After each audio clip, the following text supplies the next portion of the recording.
Quem tiver disponível o Código Penal pode ler o artigo 155, só para a gente se familiarizar com ele antes de começar a trabalhar.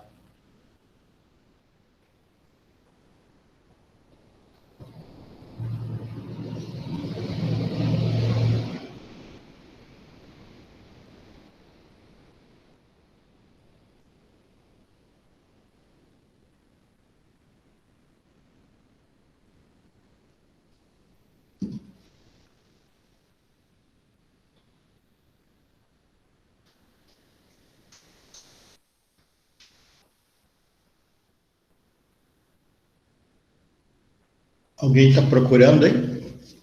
Eu já ia perguntar, é 155, professor? Isso, 155.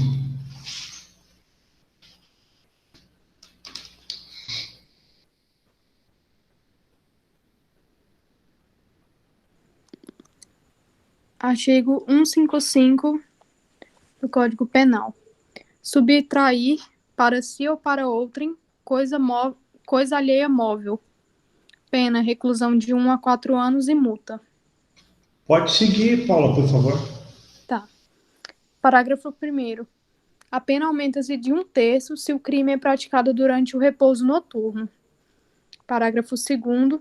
Se o criminoso é primário e é de pequeno valor a coisa furtada, o juiz pode substituir a pena de reclusão pela de detenção, diminuí-la de 1 a 2/3 ou aplicar somente a pena de multa. Parágrafo 3º. Eita, tô com a língua enrolada hoje. Parágrafo 3º. Equipara-se a coisa móvel à energia elétrica ou qualquer outra que tenha valor econômico. Parágrafo 2º, Paula. O segundo eu li. É do... Tá, pode seguir então, por favor. Tá. Eu li o primeiro, o segundo e o terceiro. Tá. Pode continuar? Pode continuar. Tá. Furto qualificado. Parágrafo 4º. A pena é de reclusão de 2 a 8 anos e multa se o crime é cometido. Inciso 1.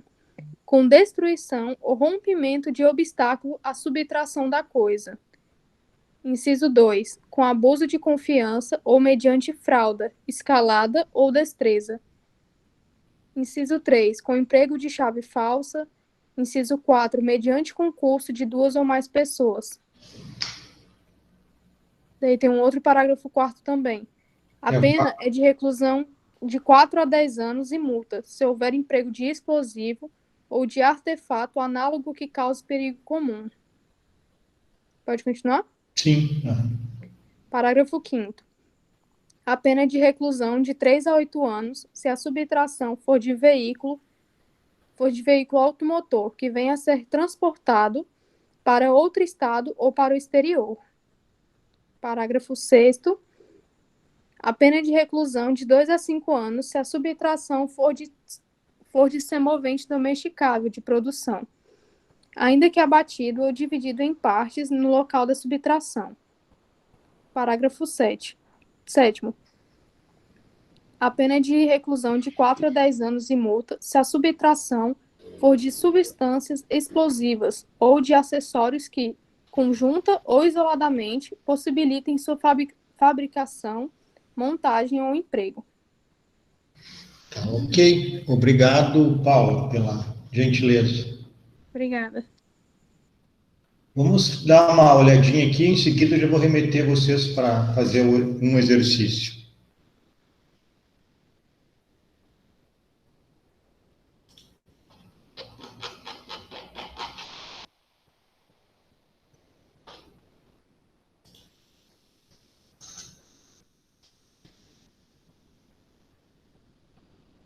Bom, então, o caput do artigo 155, né, diz subtrair, né, é se apoderar, pegar, né, para si ou para outrem, coisa alheia, móvel. A finalidade, então, é ter para si, é se assenhorear, né, de alguma coisa, de outra pessoa. E coisa móvel, então, porque é isso que se exige, é tudo que é passível de remoção. Então, animais, cadáver de uma universidade, por exemplo. Uma casa é um bem imóvel, mas se ela for desmanchada, virá tábuas, tijolos e outros apetrechos, virá bem imóvel. Então, o verbo é subtrair, é retirar, para si ou para outra em coisa alheia. E esse retirar é sem violência ou grave ameaça. Então, tem que de alguma maneira, pegar esse objeto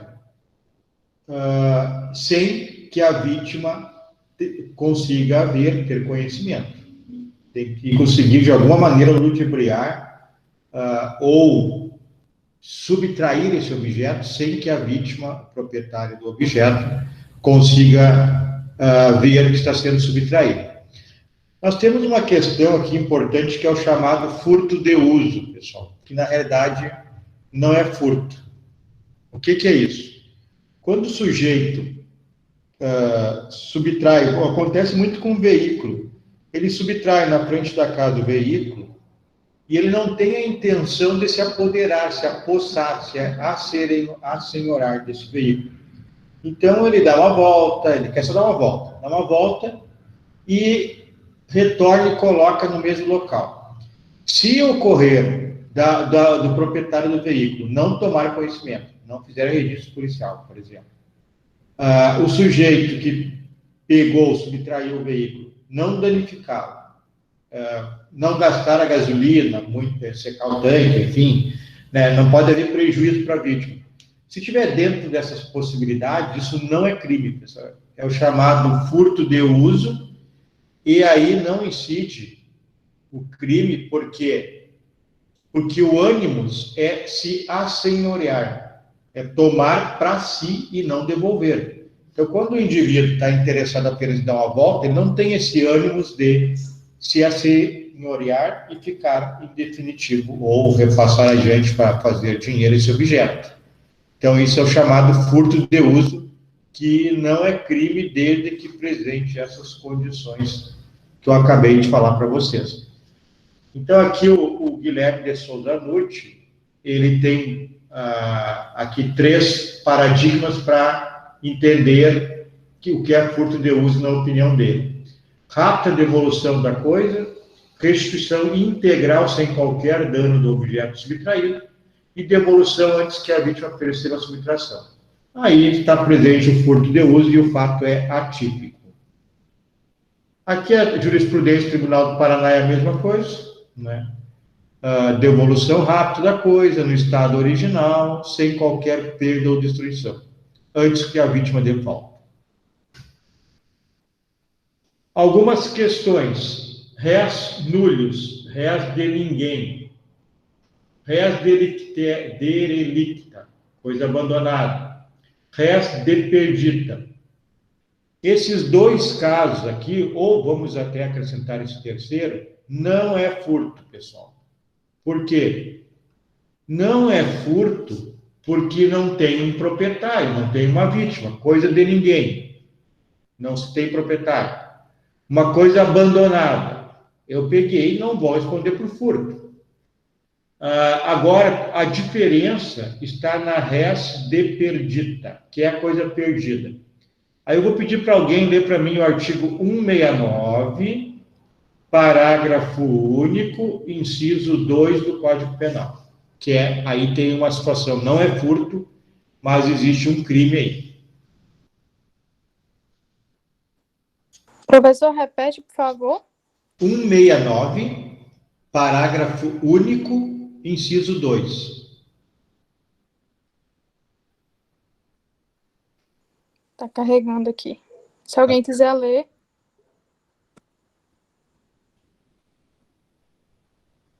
É 169, parágrafo único, inciso 2. Tá bem tranquilo, nem esquenta a cabeça.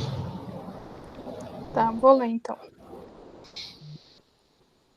Quem acha coisa alheia perdida e dela se apropria, total ou parcialmente, deixa de restituí-la ao dono ou legítimo possuidor ou de entregá-la à autoridade competente, dentro no prazo de 15 dias.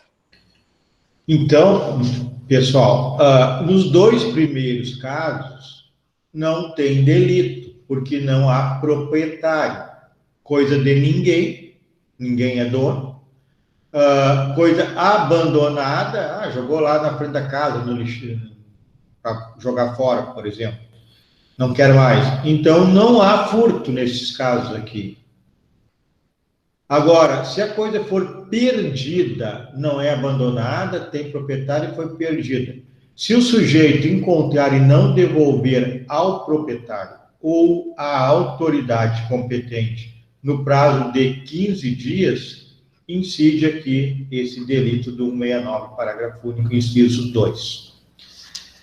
Aqui tem uma jurisprudência, né, que quando a coisa é abandonada pelo proprietário, por ter perdido a utilidade para ele, né, então isso afasta a caracterização do delito de furto. Então, a coisa abandonada aqui, conforme eu falei, não é furto, porque não tem proprietário. Furto é subtrair coisa alheia móvel.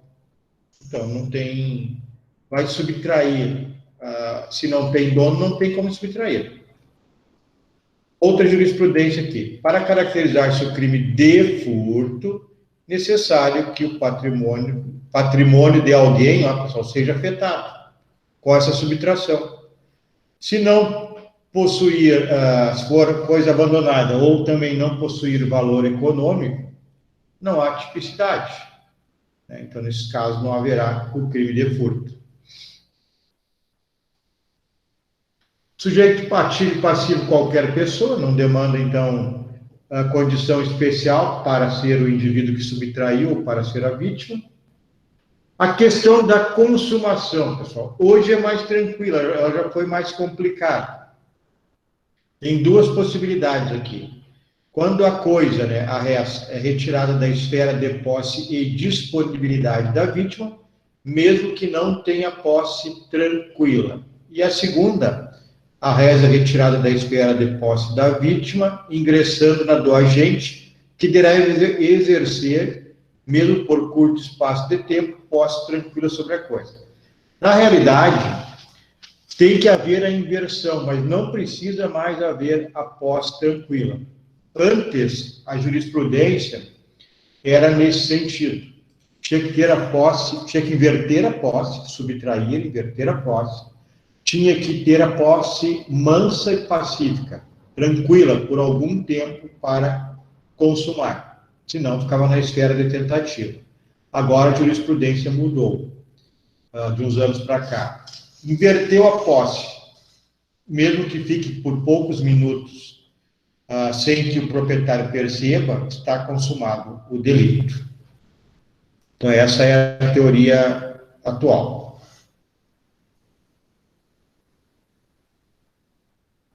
Se alguém tiver dúvida, pessoal, vai interrompendo aí. Vamos ver um pouquinho mais, vamos dar uma parada. Para o STF, na questão da consumação, é suficiente que efetive a inversão da posse, ainda que a coisa subtraída venha a ser retomada em momento imediatamente posterior. Mas a condição, volto a afirmar, é que retire a posse do sujeito, inverta a posse sem ele perceber. Senão, não é crime. Provavelmente vai ser considerado um crime impossível, né? Então, tem que haver a retirada da esfera de vigilância da pessoa sem que ela perceba. Pode ser por minutos. Inverte a posse e logo em seguida a vítima percebe. Se houver perseguição, poderá ser tentativa, né? Ou seja, o sujeito pega o objeto, a vítima, ato contínuo, assim, em segundos, percebe isso, vê quando ele está saindo, sai atrás, é tentativa. Mas se ele inverteu e ficou algum tempinho sem a vítima perceber, consumo.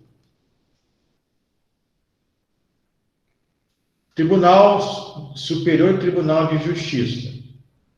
A consumação do furto se dá com a simples inversão do título da posse, não sendo necessário que a coisa saia da esfera de vigilância da vítima, ocorrendo a consumação do delito, ainda que haja retomada logo em seguida. Então, aqui é um pouquinho diferente o entendimento do STJ, 2013, do STF também é 2013, Mas, assim, como regra, eu diria para vocês que retira sem a pessoa ver. Aí nós teremos alguns minutos a consumação, né? Se houver perseguição, pega o objeto e a pessoa imediatamente vê e sai atrás, aí eu tenho tentativa. Essa é a situação mais lógica para a consumação e tentativa do furto.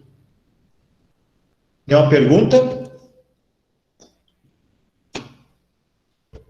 Então vamos ver esse aqui, daí a gente vai parar um minutinho. O furto, pessoal, só tem doloso, não existe a modalidade culposa. E o parágrafo primeiro fala do repouso noturno. É uma causa especial de aumento de pena que incide na terceira fase da dosimetria da pena. Algumas situações sobre o repouso noturno. Não existe um horário específico para dizer qual é o momento, a partir de que momento e até que momento incide esse aumento de 1/3. Tem situações específicas. Na cidade, a cidade dorme mais tarde. No interior, o interior dorme mais cedo. Isso pode contar, então, para averiguar qual é o horário.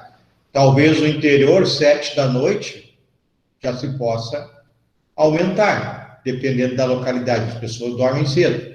Na cidade, talvez 10 da noite ainda não seja o suficiente. Depende do ambiente da cidade.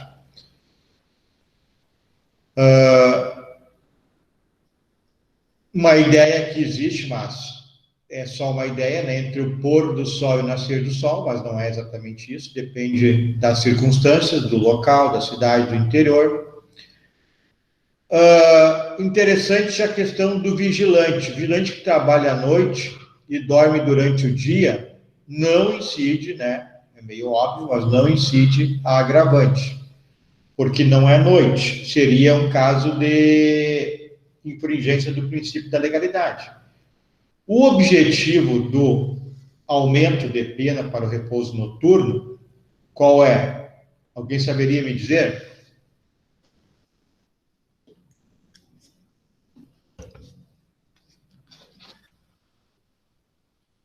Não? A possibilidade de reação da vítima, alguma coisa assim? De dia a possibilidade de reação é maior, isso é verdade. Não é exatamente com essas palavras, mas o que tu falou é esta situação.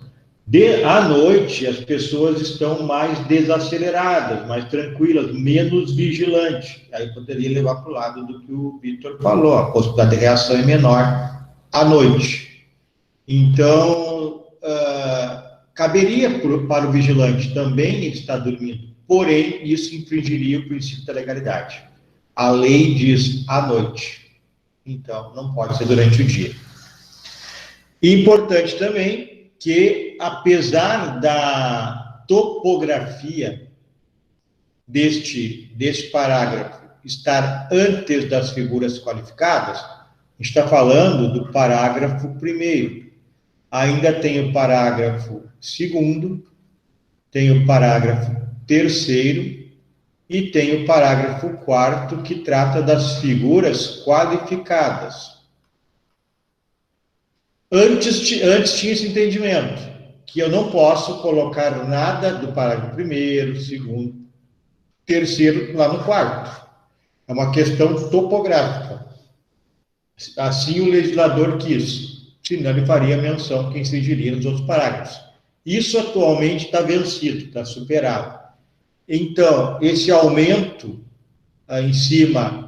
esse aumento por ser noite, ele é possível sua aplicação em cima das figuras qualificadas do parágrafo 4º também. Uma jurisprudência aqui do STJ, caso especial de aumento de pena do furto cometido durante o repouso noturno, pode configurar mesmo quando é crime cometido em estabelecimento comercial ou residência desabitada. À noite, em tese, a empresa não funciona, estabelecimento comercial. Casa desabitada, sendo indiferente o fato de a vítima estar ou não efetivamente repousando. Então, não precisa a vítima estar dormindo. Pode estar dentro de casa, furtam lá numa outra ponta da casa, incide o repouso noturno. Na empresa não tem ninguém, mas a cidade está dormindo, a cidade está desacelerada. Pode ser uma residência desabitada, mas a cidade está desacelerada, a cidade está menos vigilante nesses momentos. Então, por isso incide o repouso noturno. STF não convence a tese de que a majorante do repouso noturno seria incompatível com a forma qualificada de furto. Então, cabe nas formas qualificadas.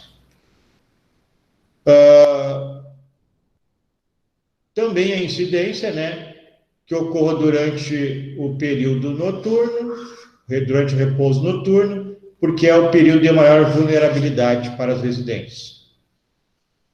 Aqui também a incidência, a hipótese de furto praticado em estabelecimento comercial no período de repouso noturno. Bom, alguma pergunta, pessoal? Então, nós vimos até agora o caput do artigo 155, subtrair, vimos a questão da consumação e da tentativa, e vimos o aumento, a causa especial de aumento de pena. Agora, eu quero que vocês peguem os exercícios lá, que estão no ambiente aula. Eu vou encaminhá-los por 5 minutos para uma sala temática, e em 5 minutos eu puxo vocês de volta. Aí nós vamos falar sobre o exercício. Deixa eu ver qual exercício que eu vou pedir para vocês aqui.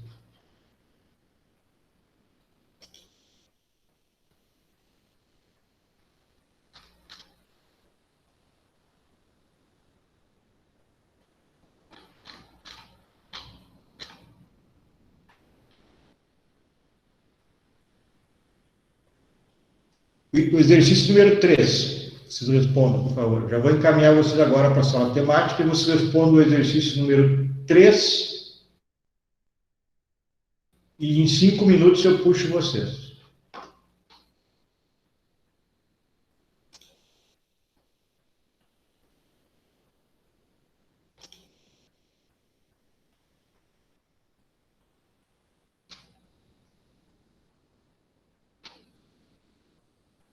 Eu acho que deu um erro. Não, tá certo.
A Mara e a Silvia ficaram aqui, Mara e Silvia.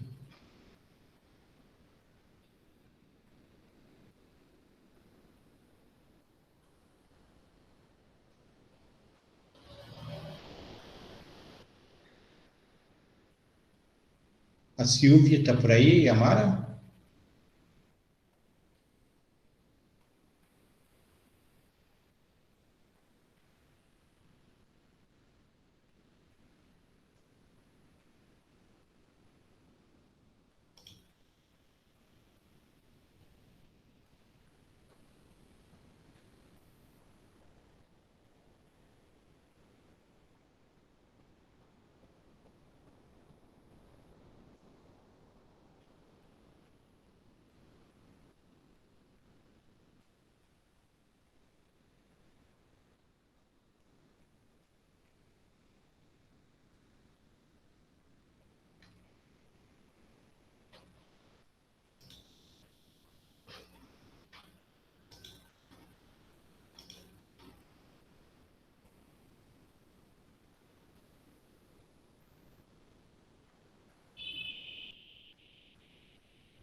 Ok. E aí, pessoal, alguém quer falar, hein? Quem é que fez aí?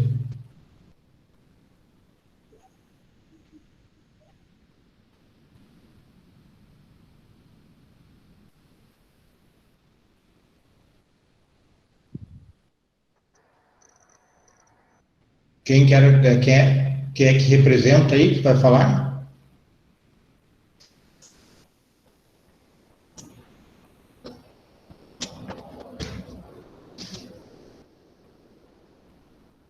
Não tem ninguém na sala aí? Professor, tu consegue mandar essa questão aqui para a gente ou não? Desculpa, não entendi, Paulo. Pode repetir?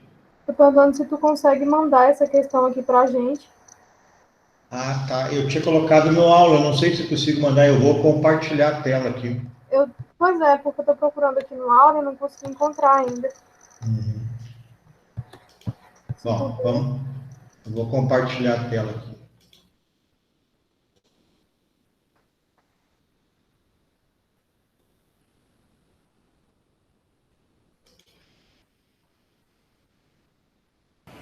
Professor, nesse caso aí da questão aí, eu acho que essa questão está errada. Eu acho que eu tenho certeza. Por quê?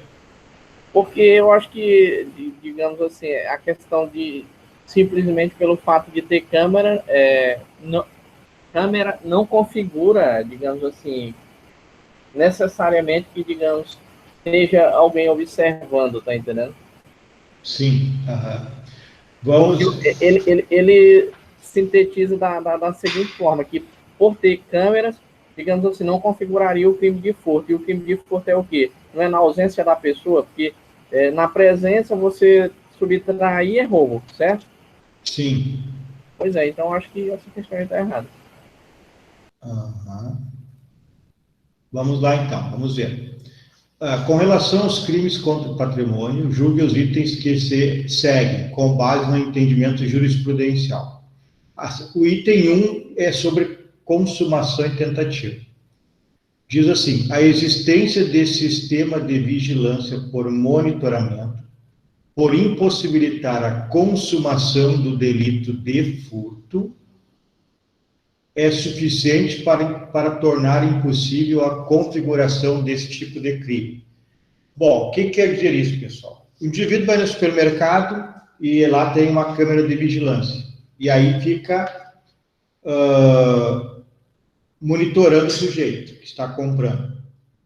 Antigamente, há alguns anos, existia essa tese, onde havia câmera, era crime impossível. Vocês lembram do crime impossível? Alguém aí lembra do crime impossível? Sim, sim. Sim. Tá. Então, era crime impossível. Por quê? Porque era impossível retirar da esfera de vigilância se o indivíduo está sempre sendo observado.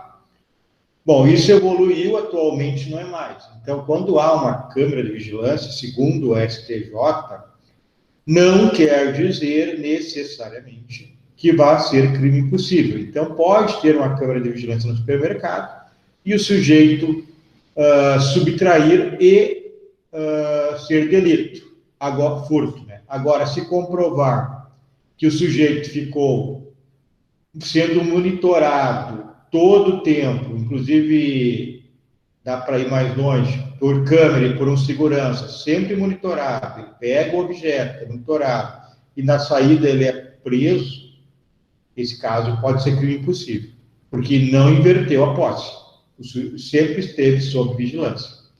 Mas somente as câmeras não é crime impossível. Então, a 1 ali está errado. Até por questão de lógica, né, professor? Porque, tipo assim, digamos, não é porque tem uma câmera ali que, digamos, a pessoa é impossibilitada de levar. Agora, se acontece da seguinte forma, que nem o senhor está qualificando aí, agora, tipo assim, eu só não entendi a questão, digamos assim, se a pessoa não levar, ele configura como o quê? Tentativa, alguma coisa do tipo, configuraria assim, ou vai diretamente para o crime impossível, sem penalidade? Não, se o sujeito ficar sendo monitorado todo o tempo que ele está dentro do mercado, por uma câmera, tá? e um vigia, por exemplo, ele não tem possibilidade de consumar esse delito, que é inverter a posse, nem que seja por uns minutos com tranquilidade. Então, isso é o chamado crime impossível. Agora, porque tem câmera dentro do mercado, não quer dizer que ele vai ser monitorado minuto a minuto. Aí, então, não configura o crime impossível, configura o furto. Ou se ele for preso porque notaram que ele inverteu a posse, ele pegou o objeto na prateleira, e um vigia desconfia, mas não tem certeza, não viu ele pegando, somente desconfia. E o pegam na saída, isso é tentativa, José. Aí não houve uma posse tranquila por alguns minutos, é tentativa. Não sei se era essa a tua pergunta. Sim, professor, era mais ou menos isso mesmo. Então, nesse caso em específico, ele responde. Sim, por tentativa. Agora, se monitorar, seguir, porque essa é uma questão temática interessante, porque às vezes a gente confunde muito nessas pequenas colocações. Então, o que eu posso entender? Que, digamos assim, se a pessoa é monitorada ali, e, digamos, ele é acompanhado, e no momento que ele subtrai a coisa, alguém chega e o aborda, então seria, no caso, configurado o crime impossível, sem nenhuma penalidade a esse indivíduo. Isso aí.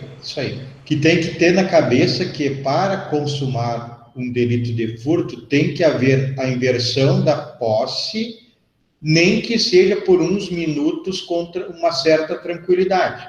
Se o indivíduo está sendo monitorado todos os minutos, vendo ele pegar o objeto, então não há possibilidade de haver essa posse, nem que seja por alguns minutos, tranquilamente, porque estão vendo ele subtrair.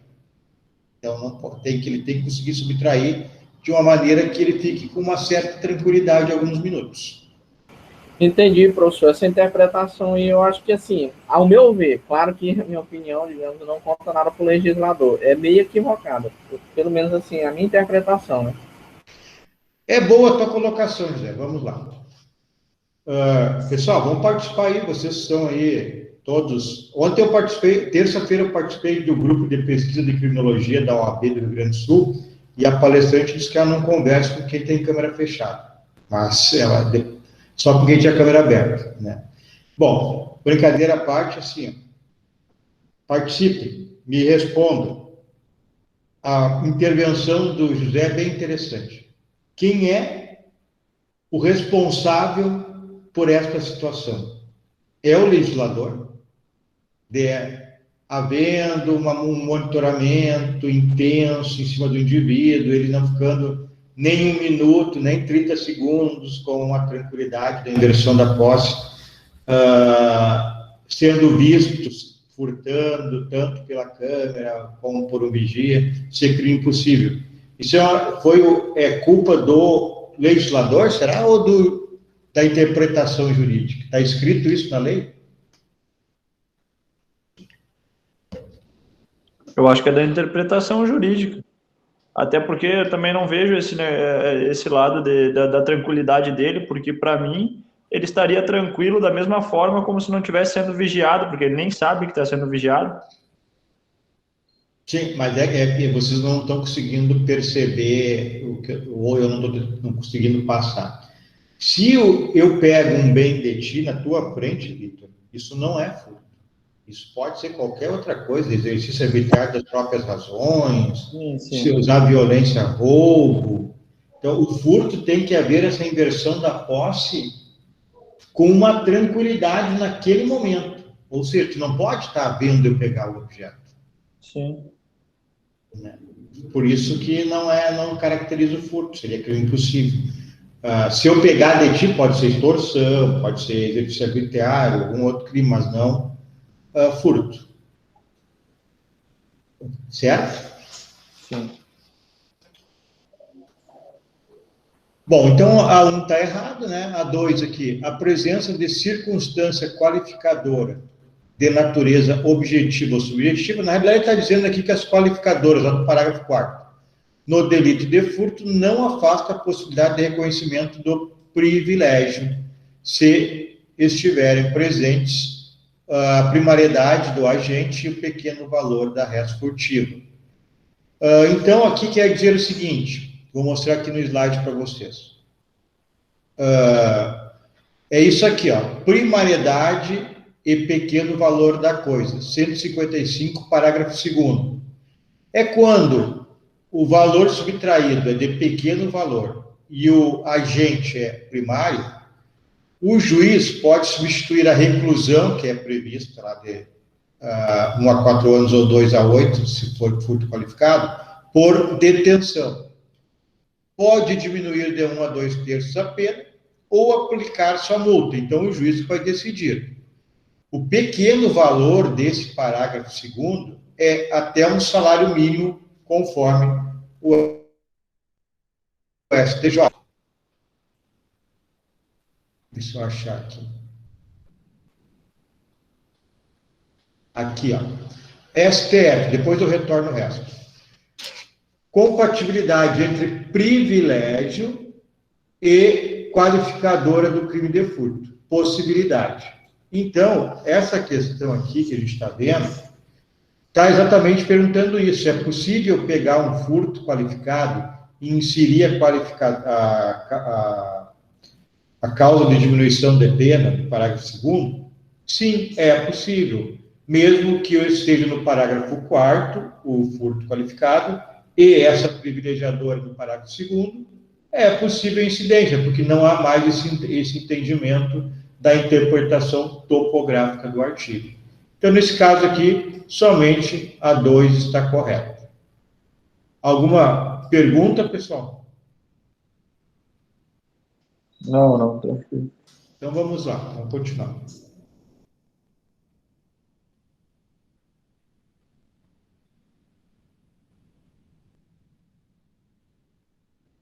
Então, a gente está lendo aqui a primariedade, né, o furto privilegiado, que é o parágrafo 2º, quando o sujeito é primário e é de pequeno valor a coisa. A gente viu que pequeno valor é até um salário mínimo.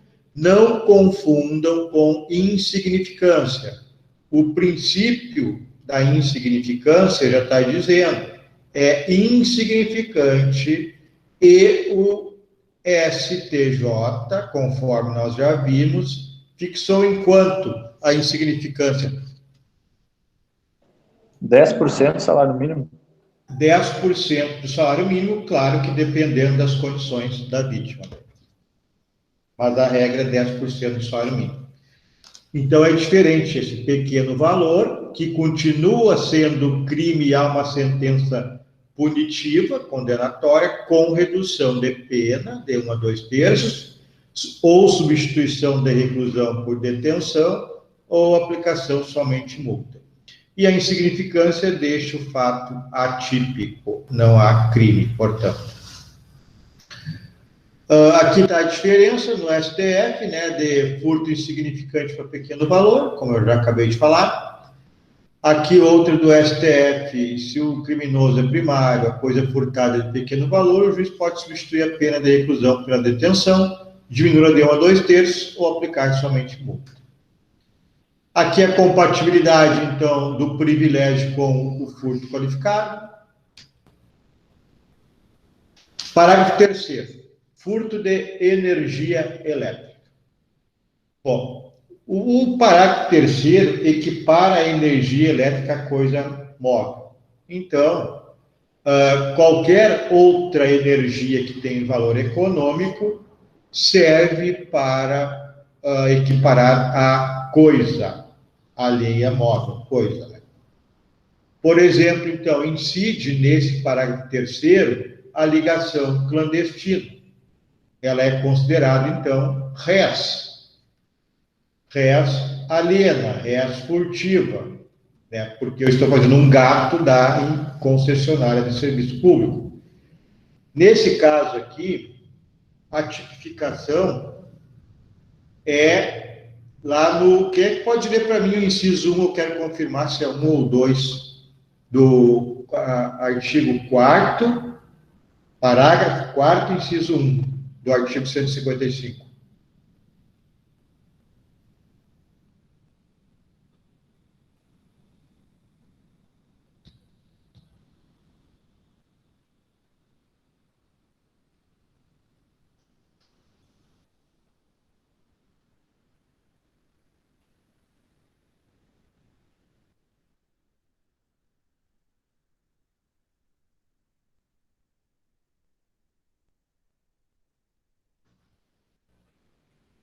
É o parágrafo 4º, inciso 1. Só quero confirmar se é 1 mesmo.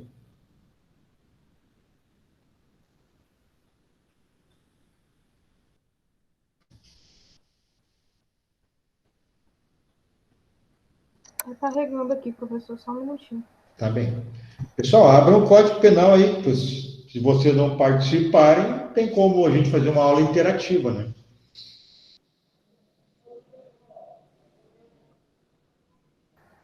Você quer que eu leia o parágrafo 4º, inciso 1? Isso. Com destruição, o rompimento de obstáculo à subtração da coisa. E o 2? Com abuso de confiança ou mediante fraude, escalada ou destreza. Bom, então, essa ligação clandestina, ela provavelmente vai ser um furto qualificado. Do inciso 1 ali, rompimento de obstáculo para fazer essa ligação clandestina, né? A ideia é essa, que se danifique lá o medidor, né, para fazer a ligação clandestina. Então, vai ser um furto qualificado. Aí eu terei 155, parágrafo 3º, que é a equiparação de energia elétrica à coisa, combinado com o parágrafo 4º, provavelmente inciso 1 do Código Penal.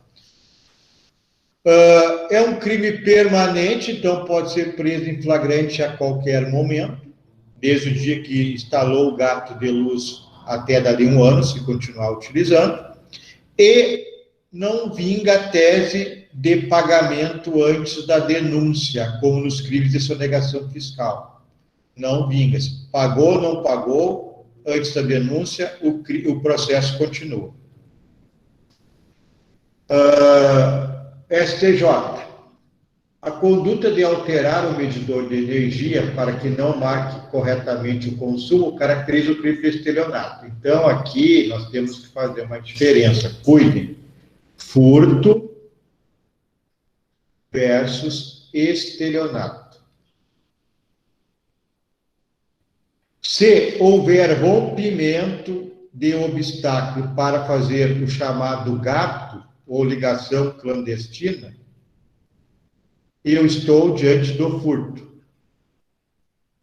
Agora, se houver uma fraude no medidor, uma forma de determinar que o medidor marque menos a menos, eu estou diante do estelionato.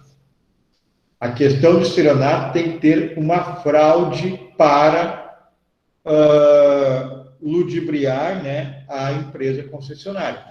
No furto, se é qualificado por rompimento, há um gato em que se abriu alguma parte lá do medidor, mas não se altera o medidor, apenas faz uma ligação direta do poste de luz lá, da ligação de luz para a casa.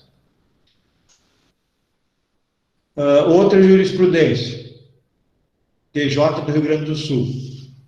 A energia elétrica que permite o funcionamento desse sistema telefônico, olha só essa aqui, telefônico, equipara-se a coisa móvel, incorrendo na prática do delito previsto no artigo 155, parágrafo 3º e 4º, inciso 1 do Código Penal, o agente que desvia, mediante rompimento dos fios, sinal de linha de telefone público para aparelho particular. Então, a linha telefônica, hoje em dia é difícil ter esse telefone público, mas onde tem, né? Se fazia uma ligação do telefone público para o particular. Isso, então, caracterizava energia e se equipara a coisa ali a móvel. Olha isso aqui, ó. Para alguns aí, sinal de TV a cabo pode ser equiparado a energia elétrica. Então, a subtração de sinal de internet é fato típico. Então, sinal de TV a cabo, subtração de sinal de internet é fato típico. Revela a denúncia que o recorrido, há aproximadamente um ano, distribuía sinal de internet para 8 residências da comunidade Pavãozinho, recebendo R$40 mensais de cada usuário. Esta conduta adequa-se perfeitamente ao tipo penal do 155, parágrafo 3º. Aí tem que ver se é qualificado ou é simples, mas é furto. Ok? Alguma pergunta sobre isso?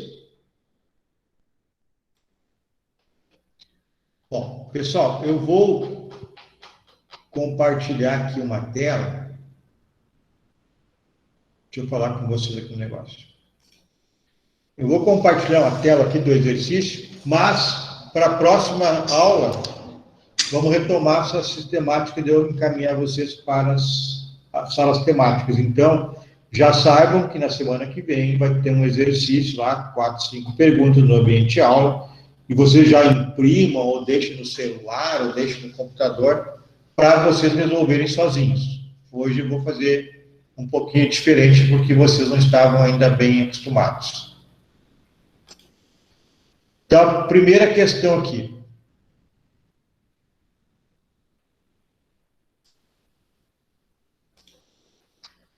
Joaquim, com o intuito de fornecer energia elétrica a seu pequeno ponto comercial situado em via pública. Deixa eu ver um negócio aqui. Não é esse aqui. Vou pegar o outro aqui.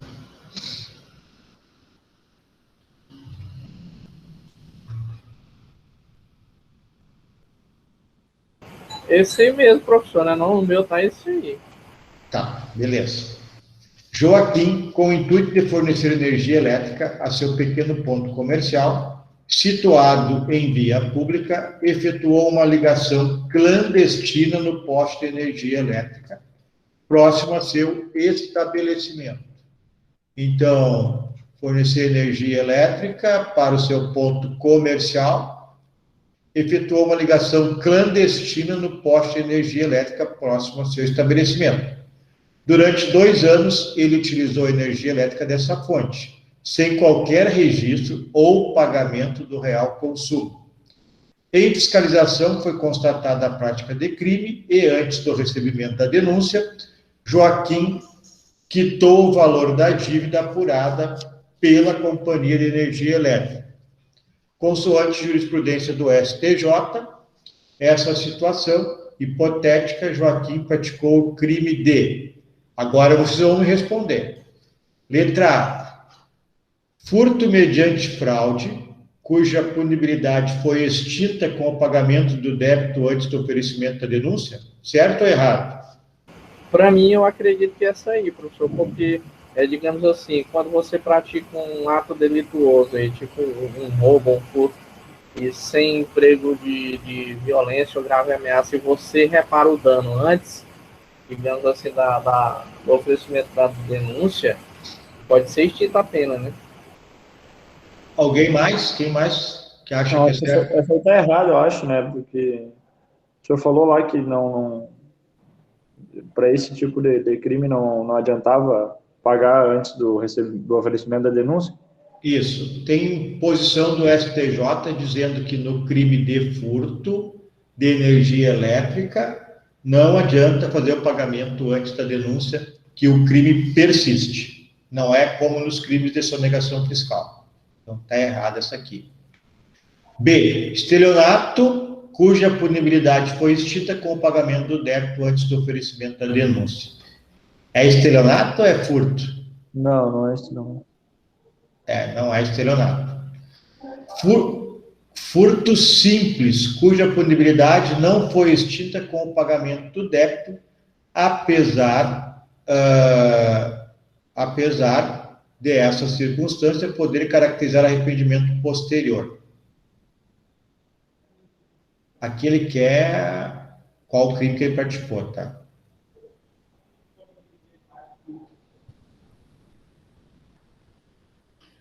Seria furto simples ou qualificado? Vamos dar uma olhada aqui, ó. Joaquim, com o intuito de fornecer energia elétrica a seu pequeno ponto comercial, situado em via pública, efetuou uma ligação clandestina no poste de energia elétrica próximo ao seu estabelecimento. Bom, para efetuar a ligação clandestina, ele tem que romper ou destruir algum obstáculo? Pois é, eu não sei como é que funciona essa ligação, eu nunca trabalhei com isso aí. Eu acho que não, mesmo também não tendo muita prática, mas eu acho que o cara vai lá e mete um fio lá em cima, lá, como eu já vi muitos aí. Eu acredito que não precisa romper nada, não. Mas em tese tem, porque ele tem que cortar um fio, aí já é destruir, né? Para ligar outro.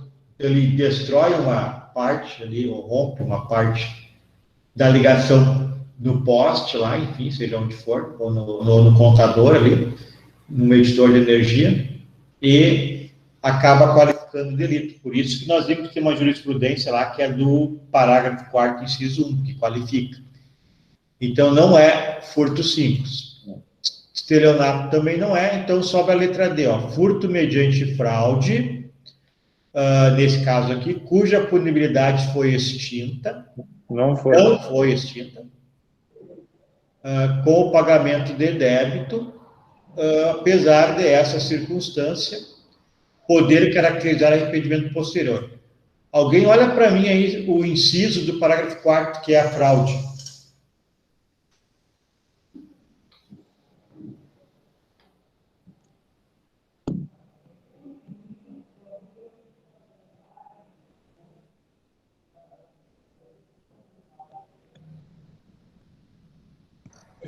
É o 2, professor. O 2, tá. Então, nós vimos, pessoal, que algumas jurisprudências, elas fazem incidir essa conduta no furto qualificado por rompimento, lá, rompeu o carro, e outras fazem incidir mediante fraude, ou seja, de alguma maneira, mesmo que não seja a fraude no medidor para medir menos, mas um gato, né, que é alterar a colocação dos fios de luz ali para não passar pelo medidor, se considera fraude. Então, vai depender da situação concreta. Alguns casos está no inciso 1 e há outros casos no parágrafo 4º, inciso 2. Mas, normalmente, trata-se de furto qualificado, ligação clandestina. Ok? Nenhuma pergunta? Não. A questão é o caso concreto, é verificar se é rompimento lá, romper o cabo, aí é inciso 1, ou se considera fraude. As duas possibilidades existem segundo a jurisprudência, no inciso 1 e no inciso 2, do parágrafo 4º do artigo 155. Aqui, por exemplo, nós temos uma que é no inciso 1.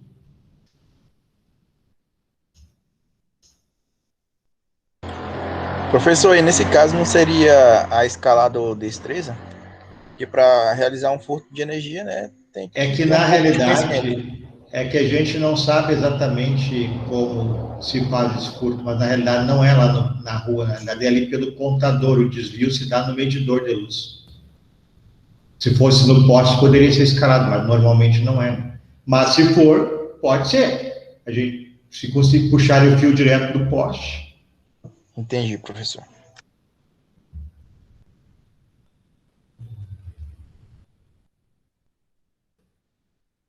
Furto qualificado, parágrafo 4º. Então, o inciso 1 diz que se dá por destruição ou rompimento do obstáculo à subtração da coisa. Então, essa destruição ou rompimento, isso que é importante vocês guardarem, não pode ser da própria coisa. Tem que ser o que protege a coisa, né? Aí tem os conceitos de destruição e rompimento, isso vocês dão uma olhadinha depois. Mas o que interessa, assim, por exemplo, se subtrair, quebra a janela e subtrai o carro, é furto simples ou qualificado, na opinião de vocês? Qualificado, rompeu. A minha borracha não quer apagar. Vamos lá. Então, quebra, janela, duas questões. Subtrai o veículo. 2, subtrai o rádio, aquele bem antigo, que era toca-fitas, né, o nome. Vocês lembram disso? Tem gente que nem conhece isso, eu acho, né? Todos conhecem? Todos sabem o que é o rádio toca-fitas? Demais, professor, demais. Não sou tão velho não, mas tenho um conhecimento pleno do que é. Então, tá bem. Então, vamos para a pergunta. O indivíduo quebra a janela e subtrai o veículo, ou conduta 1, conduta 2, subtrai o toca-fitas. Qual é a tipificação para os dois casos? O caso do carro, que eu botei rádio, é carro. Quebrou a janela e furtou o carro.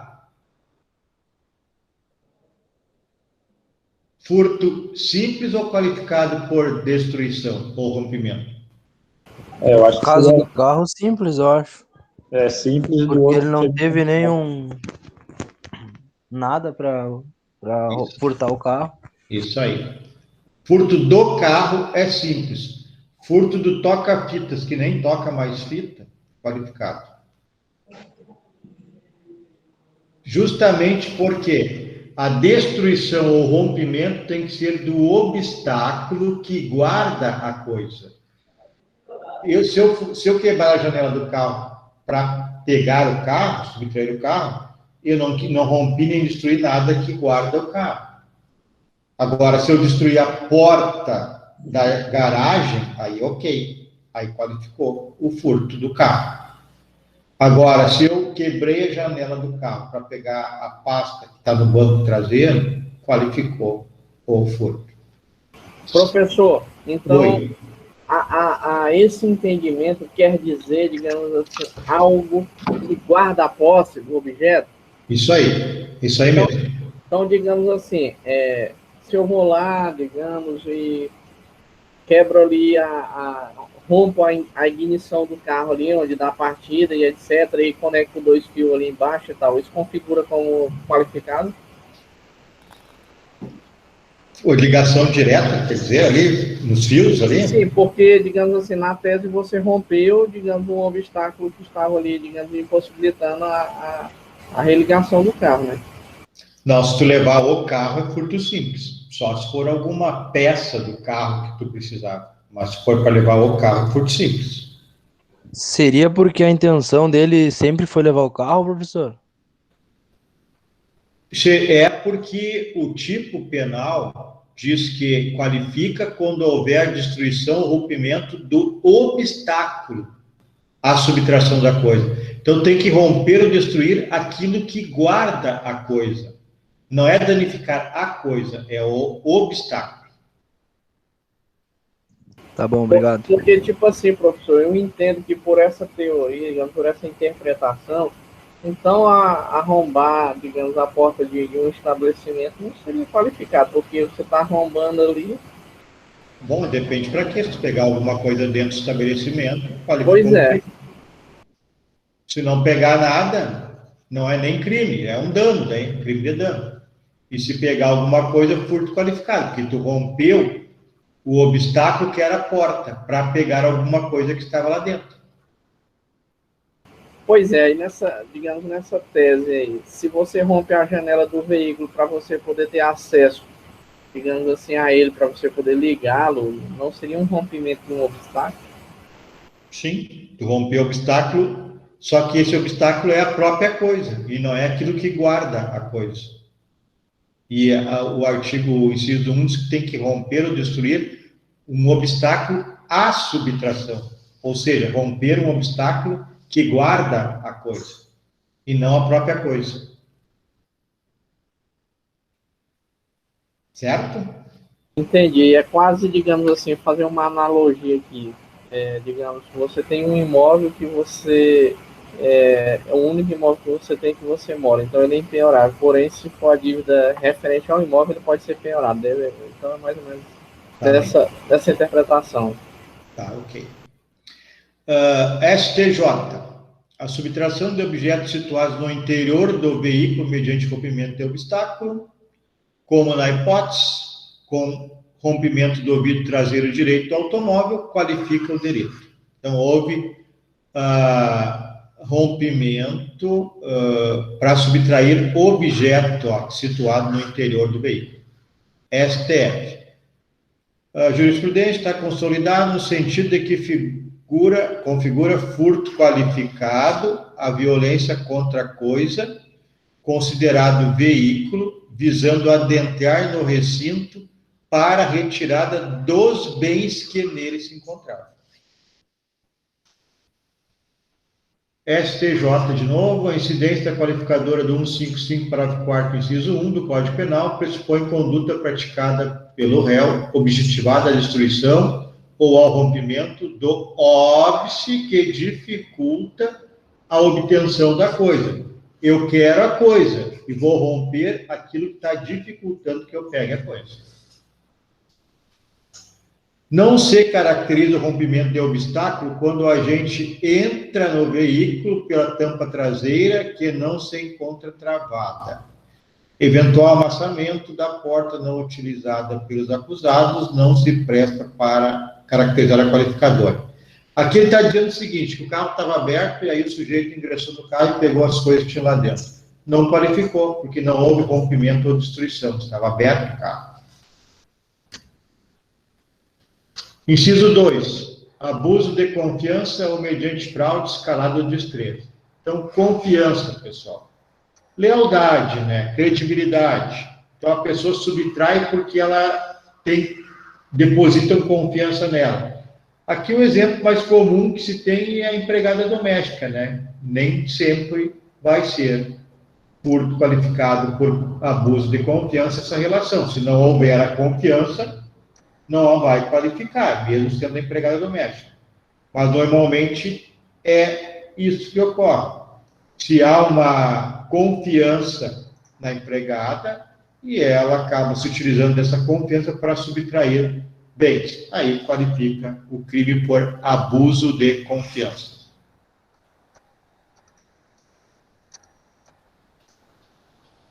Aqui tem umas jurisprudências, depois vocês podem olhar, dizendo isso que eu falei para vocês. Aqui outra jurisprudência do STJ, mesma coisa. Fraude, pessoal, é a utilização de um meio ardiloso. Aí faz a vítima incorrer em erro para praticar a subtração. Não criticar o seu gosto musical, assim como você não é obrigado a aceitar e respeitar a minha opinião. Então, sim, eu vou continuar achando música... Tem alguém com o microfone aberto aí, pessoal. Vou achar que vocês estão estragando a cultura musical brasileira, porque vocês estão, e vocês me acham escroto. E a única diferença no final é que eu estou... Foi desqualificado pela fraude, então. Emprego de ardil. Tem alguém ligado aí também.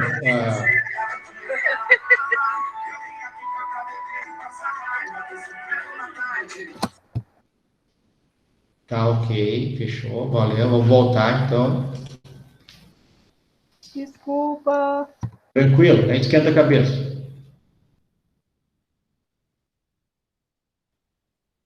Bom, estamos na fraude. Por exemplo, aqui, ó.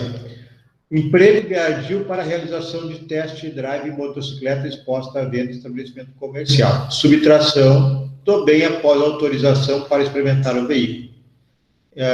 Então, na realidade, aqui houve uma fraude, né, um ardil que foi fazer o teste de drive e não devolver mais o veículo. Funcionário de uma companhia aérea que no aeroporto, a pretexto de prestar auxílio, aqui está a estratégia, ó, o ardil, prestar auxílio a um turista desorientado, prometendo tomar conta da bagagem da vítima enquanto esta é enviada a outro balcão de informações, subtrai os bens contidos na mala. Então, aqui o funcionário disse que ia cuidar da mala, ele foi a proprietária da mala foi a outro balcão, e o funcionário subtraiu os objetos. Mas isso foi uma estratégia, não foi casualmente, não foi uma casualidade. O funcionário montou essa estratégia de encaminhar o dono da mala a outro balcão para ele poder subtrair. Então, isso é furto mediante fraude. STJ, terceira sessão desta Corte Superior, firmou o entendimento no sentido de que a subtração de valores de conta corrente mediante transferência fraudulenta, utilizada para ludibriar o sistema informatizado de proteção de valores, mantido sob guarda bancária, sem consentimento da vítima, configura crime de furto mediante fraude. Então, nesse caso aqui, houve uma transferência fraudulenta, burlando, né, o controle da vítima proprietária da conta corrente. O STJ entendeu que isso é furto mediante fraude. Isso aqui também é interessante, é importante vocês guardarem. Diferença do furto qualificado, que é o que nós estamos vendo, mediante fraude, com o estelionato. É o modo de atuação da vítima, tá, pessoal? Diante do engodo programado pelo agente. Então, é a vítima que vai fazer a diferença. No estelionato, o agente ativo, né, o autor do delito, convence o ofendido a incidir em erro, convence ele a entregar a coisa incidindo em erro.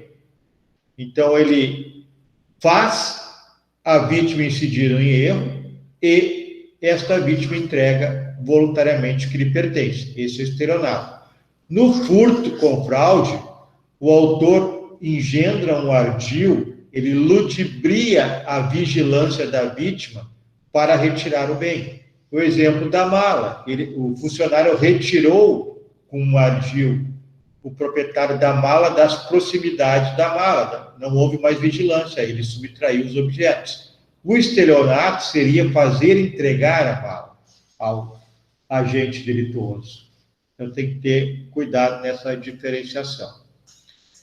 O furto qualificado por escalada, pessoal. Aqui tem uma pequena uma pequena controvérsia, um desentendimento, né? Alguns entendem que escalada não é só subir em algo para entrar numa janela mais alta, por exemplo, pular um muro alto, seria ingressar por um túnel. Mas, atualmente, essa era uma ideia do Nelson Hungria. Atualmente está em desuso essa ideia. Então, para o Guilherme de Souza Nutti, por exemplo, subir no telhado, tirar uma telha para ingressar dentro da casa, ingressar no imóvel por uma janela que está próxima ao solo não configura, uma janela comum não configura escalada. Então, escalar é subir por escada, galgar um obstáculo, mas não é se aprofundar num porão ou num subterrâneo, num túnel, por exemplo. O Nutti, Guilherme de Souza Nutti, entende que essa ideia do Nelson Hungria não cabe mais. Então, a regra é, para qualificar pela escalada, é ter que usar algum objeto para subir. Pular um muro bem alto, como uma escada, utilizar uma árvore para ingressar na janela do segundo piso, subir ao telhado e tirar uma telha, ingressar na casa. Então, tudo isso serve como escalada.